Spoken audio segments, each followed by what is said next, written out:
Today on the Playbook Podcast, Health Secretary Robert F. Kennedy Jr. will be testifying on the Hill. Donald Trump will be speaking with Vladimir Zelensky and other European leaders about Ukraine. And guess what? Trump is hosting a load of CEOs in his newly renovated Rose Garden tonight. Hello, I'm Jack Blanchard. And I'm Megan Messerly. It's Thursday, September 4th. It's great to see you, Megan. How are you doing? I'm doing fantastic. How are you, Jack? I have spent all yesterday watching and rewatching that clip of President Xi Jinping and Vladimir Putin talking about how they want to live forever. Have you seen it? And how amazing was it? I have seen it. It is so striking. The thing that jumped out to me is like they're so on board with where the tech portion of the new right is, right? You know, just thinking about like immortality and tech and the possibilities of tech. Fascinating. I was looking at the pictures of it last night when they first came out, thinking like, what do like aging, nuclear power owning dictators talk about when they're chewing the fat? And now we know. Yeah. Answer is living forever and organ transplants. Yeah. Who knew? Driving the day today, there is a big moment coming this morning on the Hill when RFK Jr., the Health and Human Service Secretary, is going to be before the Senate Finance Committee. Megan, now, RFK Jr. is box office anyway. He is one of the most recognizable members of this administration for so many reasons, such a long history, such a prominent voice for the Make America Healthy Again movement. But the context for this hearing today comes after the firing of the CDC director just a week ago. And that means that this is going to be box office today.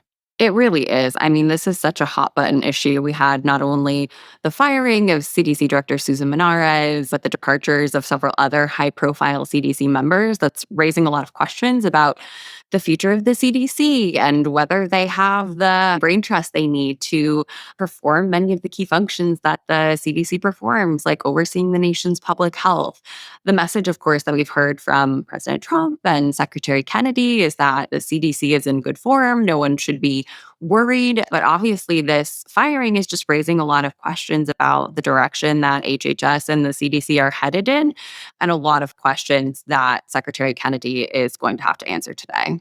Yeah, because it wasn't actually just the firing of one random public official, Susan Menarez. There was a mass walkout of other senior officials when she was fired. There's been a letter written by many CDC officials, current and former, raising concerns about what is happening at what is America's premier public health agency. And of course, the bigger context for that is that RFK Jr. has come in with a very different approach to public health to any person who's ever held that job before. The sorts of things that he's talked about, we know he's talked about for years and years, about his skepticism about vaccines, the way he wants to approach food and health in this country, so different to what's come before. And it's hardly surprising to see him clashing with some of the top scientists at the agency. In a way, it's surprising that it's taken this long for this moment to come. That was actually one of my first thoughts. It's surprising that these folks have been able to last as many months as they did. And I think it's been kind of telling listening to some of the interviews some of those folks have done in the days since they departed. They thought they could bring their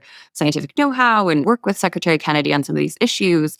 But I think this ultimately comes down to, I mean, the secretary just has a very different philosophy and approach when it comes to health. He's very skeptical of vaccines. He's very skeptical of medical interventions. And that sort of goes against the way that the CDC has operated for a long time. So obviously there's going to be some tensions there. That's right. And it isn't just about the humans who've lost their jobs here at all. It's about what is the direction of the CDC now that RFK Jr. has got them out of the way. What is about to happen in terms of US policy on things like vaccines now that the people who were resisting what he wanted to do are presumably out of the way. And that is the thing that senators on the Finance Committee are going to want to grill RFK Jr. about this morning. And, you know, there are some genuinely worried senators on that committee who think he's going to do something very big in terms of ending vaccine mandates across the board, that kind of thing for young people in this country that could have, in their view, very serious health implications for America. The thing is, Megan, if you look at the wider polling on vaccines, this is a pretty niche issue. You know, Trump talks a lot about being on the right side of an 80-20 issue with the American public. He's very pleased with himself when he feels like something like immigration, he gets the Democrats on what he thinks is the wrong side of public opinion. But if you look at the polling on vaccines, something like 80% of American adults think there should be vaccine mandates for kids. And so there is a political danger that Trump finds himself getting dragged onto the wrong side of one of these 80-20 issues, exactly the political trap that he loves setting for the Democrats. And it might come back to bite him pretty hard. Yeah, I mean, it absolutely is this tightrope that the president is trying to walk, right? On one hand, the president and the White House are very aware that MAHA is a crucial part of their coalition, of the America First Trump MAGA coalition, right? They know they need those voters, especially in the midterm election, to turn out. And so they need to give those folks something to be energized about. At the same time, vaccines are still widely supported across the board. And I think that's where you see some of the rhetoric around the COVID vaccine specifically come into play. One senator on the committee we'll all be watching this morning will be Senator Bill Cassidy, who is not the chair of this committee, but he chairs the Senate Health Committee. And of course, it was his crucial deciding vote that got RFK over the line during his pretty contentious confirmation. And Cassidy is a big supporter of vaccines. He's a doctor himself. And, he said he got a load of reassurances from RFK Jr. over a series of private meetings that were enough to reassure him that the direction of American public health policy wasn't about to go in a direction that Bill Cassidy, was uncomfortable with. As we now see public health appearing to move in exactly that direction, it will be very interesting to see the confrontation between those two guys today. Absolutely. And my colleagues on the health team and others at other outlets have reported that Senator Cassidy, played a role in what happened around CDC Director Susan Menarez, right? She went to him with some of her concerns. He called Secretary Kennedy. That did not go well. So he has sort of played a crucial role here in how all of this went down. And so he's certainly going to have a lot of questions for the secretary.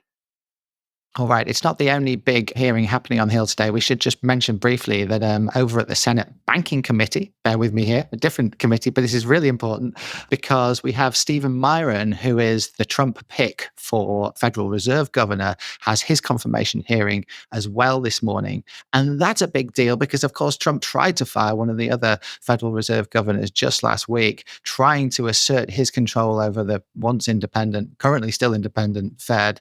And so suddenly this hearing also becomes an explosive moment when senators get their chance to weigh in on the Fed independence and all that means. It's worth noting that Stephen Myron, the position he will fill, is another member who stepped down from that board. There hasn't been a replacement named yet for Lisa Cook, which is what the latest controversy has been over. At the same time, this is just a moment to bring all of that up and questions about the independence of the Fed. Stephen Myron, in some comments that have been released ahead of the hearing today, was going to talk about how he believes in the Fed's independence and things of that nature, which are obviously going to be the questions he's going to be pressed on here as someone who is currently in the Trump administration and very friendly to the administration. He is absolutely going to be pressed on what his vision is for the future of the Fed. This just gets to the broader questions about what is the relationship between the president and the Fed? Are they able to withstand some of these political pressures from the president, from future presidents, calling for interest rates to be reduced, to be raised, what have you, right? This is sort of like a fundamental question about what that relationship should look like. And a lot of that is being figured out right now. All right, we've hardly talked about President Trump, which is pretty rare for this podcast. Let's have a quick conversation about some of the stuff he's doing today. The biggest moment probably for him today will be quite early this morning. I think something like 8 a.m. He'll be dialing into a call with Volodymyr Zelensky, the president of Ukraine, and some of the key European leaders as well. There is a summit happening in Paris. It's actually underway early this morning between what they're calling the Coalition of the Willing. And this is essentially Britain, France, Germany, the European countries that are going to step up in theory and protect Ukraine if and when this war finally comes to an end.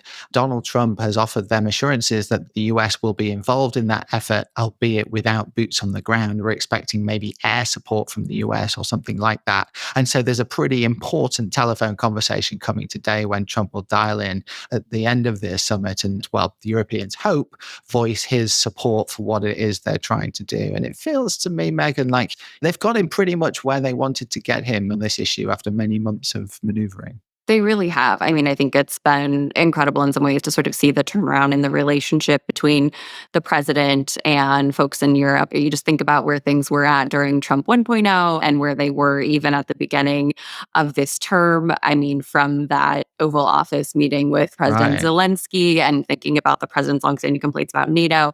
I mean, just to have the president in a place where he's willing to have these conversations and offer some kind of support, even if that is air support, as he has seemed to suggest, is a really big step for him. I mean, given the broader frame of the America First movement and questions in the Republican Party about to what extent the US should be involved in affairs abroad, I mean, to have him be involved in this conflict at all is noteworthy. Though at the same time, it's worth mentioning the president sort of has this ongoing campaign for the Nobel Peace Prize. So not wholly unexpected that he would be inserting himself into this conflict. But it is, I think, really interesting in, again, this broader frame of what is the US's role in affairs abroad? Is the US going to be the world's policeman? If not, then what does it look like? And I think that is being figured out right now.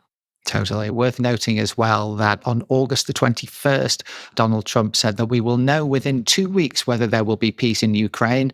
And after that, we will maybe have to take a different tack. Well, August the 21st was 2 weeks ago today. So if the president abides by his own deadlines, which he sometimes does and sometimes doesn't, then in theory, he ought to be thinking about moving to the next stage, because what we've not seen is Vladimir Putin sitting down with Zelensky and trying to hammer out peace. Instead, we've seen Vladimir Putin parading around with President Xi and others over in China this week, and that didn't please Donald Trump one bit. So let's see if we get any further movement on Russia this week. Just briefly, Megan, the last thing we should talk about Trump's doing tonight is he's opening his club. This is the Rose Garden Club, as he is calling it, inside the White House. This is kind of Mar-a-Lago on Washington, right? Yeah, I mean, for anyone who's been in the Rose Garden, I mean, it really is a lovely space. It used to be a very grassy space surrounded by rose bushes, and now it is a paved over patio. The president, in talking about the Rose Garden, voiced concerns about some of the ladies who would attend the Rose Garden events, their heels sinking into the grass, which I can attest to is a legitimate thing. And so it's a huge makeover and change for that space. It's going to be far less green than it used to be. And so I think they're not wholly surprising, again, to see the president undertake this renovation. He's someone who likes these kinds of real estate, architecture, aesthetic He projects. So sure this is sort of does. true to form. The guest list for tonight is pretty impressive. Some of the biggest tech CEOs in America are coming. Tim Cook from Apple and Mark Zuckerberg and others are going to be there. Lots and lots of big names. But one tech CEO who will not be there, Megan, is Elon Musk. I know just how far we've come I from the know. days when we were all writing stories about how Elon Musk was Donald Trump's shadow, and the two were virtually inseparable, to the point where the president was joking about, I just can't get rid of this guy, right? Now he's not going to be here at this illustrious gathering of tech folks. Before we go, I just want to mention one fun thing from DC last night. I was at a party over at the Ned Club, which is this fancy private members club. I'm sure you'll know it well, Megan, that's opened this year in DC and seems to be where all the events that matter happen. Yes. Nigel Farage was over today, and he was at this party tonight celebrating the launch of a British TV channel, sort of an upstart Fox News style conservative channel called GB News is launching its DC bureau. And it has sort of tried to promote the Nigel Farage, Donald Trump perspective to a British audience over the last few years with some success, I have to say. And Nigel Farage is now leading the polls over in the UK. It was fascinating, this party they had last night, Megan, because they managed to get half the Trump administration there. We had Caroline Levitt there, Trump's spokeswoman, and like 10 or 11 members of the cabinet. Howard Lutnick, the Commerce Secretary, was speaking.